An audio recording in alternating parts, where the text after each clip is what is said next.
Snow? I know. Well, there's one thing.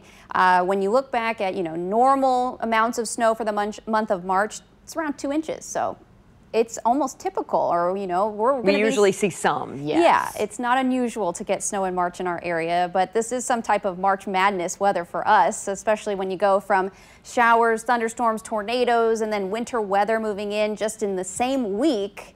And that's what we're experiencing as we head through the rest of your Wednesday into your Thursday. So right now, live power Doppler, you can see a little bit of very light rain that just passed on by through the metro, and even from some of our city cams where there are still raindrops on the lenses there. Meanwhile, just to our south and west, I would say that's where the rain and even some thunderstorms are. As you see here, most of it is starting to wrap around the area of low pressure, where the center of it is down to our south, and a cold front is pushing across the deep south, providing Louisiana, Mississippi, Alabama, even up as far north as Tennessee, with some strong, even severe thunderstorms right as we speak. And that severe weather threat will continue to shift off to the east, possibly reaching the Carolinas by tomorrow. For our area, I think the severe weather risk is starting to go down. I think all the thunderstorm activity that we had earlier in the morning pretty much wiped out that threat. It actually stabilized the atmosphere a little bit more. Now, as we get through this afternoon and evening, you're expecting the rain to fill into the area. It's going to be pretty widespread.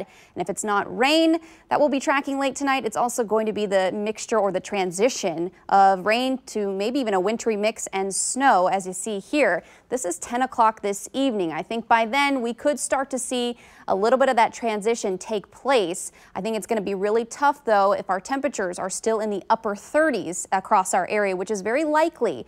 If we get that number to drop to 32 degrees, then those snowfall chances obviously increase significantly, and just how much snow we get will also increase if we get that cold. This is 4 o'clock on forecast track. That little band of snow is going to continue pushing off to the east, reaching portions of Odessa, Marshall, Sedalia, Clinton, and Warrensburg. So you folks also have the opportunity of seeing a rain-snow mix, or perhaps even a full changeover. Now, as we get through the second half of your Thursday, much quieter. This system will exit, and it's going to take all the moisture with it, but it will leave some cloud cover for a little bit until we can start seeing some clearing from west to east overnight into your Friday morning, which means there will be a lot more sunshine as we wrap up this week. So good news for folks who are waiting to see the sunshine. As far as impacts go from this system, I think we're likely going to see some moderate to heavy wet snow in some spots, which will lead to 1, maybe 3 inches in some parts of our area. There could be isolated amounts of 4 or maybe more. Of course, again, it's all dependent on that temperature.